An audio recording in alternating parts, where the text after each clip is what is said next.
We became drug addicts 10 years ago, but we met a lot of addicts, obviously, that we're always wondering like how we were able to keep it together, because we never really like lost our morals or what was important to us. So it took 10 years for it to finally catch up on us. Like I was forced to make a decision whether like do I want to be a father or do I want to be a drug addict, because I managed to be both for a long time, but I couldn't handle it anymore. The last time I went away, it happened to be for a year, and she had no source of income, and like her welfare and stuff had been cut off, and it was just a nightmare. So it caught up on her as well. She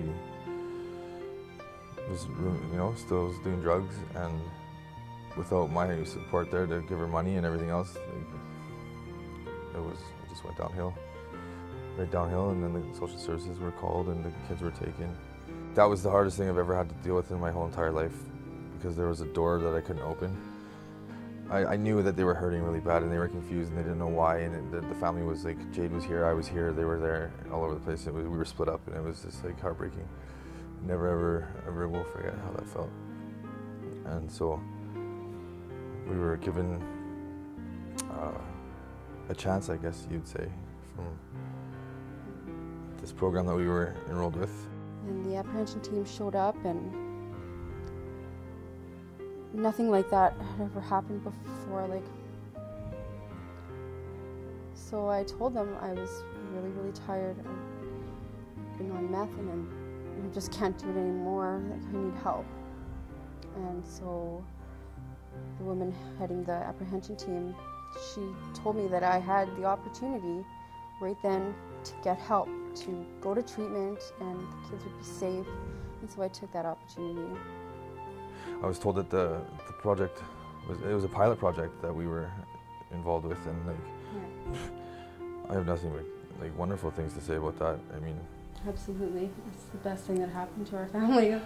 Here, our family support, whatever. She says, I got good news. The girls are going to be probably going into a parenting home, meaning that you guys are going to have access to them. And then we met the staff, and like they were great. They were like absolutely wonderful, like every one of them. We get up in the morning and we go over there and we parent, and we are there. Go there and bring them to school. We can pick them up for lunch if we want. After you earn the privilege to have them on your own or whatever, which we did from the get-go, but some parents don't for whatever reasons. We could phone, we had the number, we could stop by, we could bring them home. They even let us bring our laundry there. Their home. And we'd go over there, we'd eat supper with the kids, and anything we ever needed, if we just asked for it, they did everything that they could to help us. You need to think of this as your house. We're not here, okay? This is your house right now. Just go about your business how you would normally run your life. And so that was kind of cool. Yeah. They would respect, like, you guys need some alone time, or if they were hungry, they'd ask if it was okay for them to sit with us and eat. Like, it was weird, because I'm not in my own home. Right? Like, if there's anything that we ever needed, Penny, I remember, it was Easter. Easter, yeah. She drove Jade was in to, treatment, so she took me and the kids, and she paid for everything. I got to go over there and be the Easter bunny. She paid for all these baskets. Because, these objectives, these goals that social services gives you to complete before you're even considered allowed to have your kids back, they're a lot of intimidating. Like, wow, I got to do this once a week, I got to go to this program, I got to get that assessment done, I got to do all this stuff, and then it's in front of a judge, court order. It's really scary, right?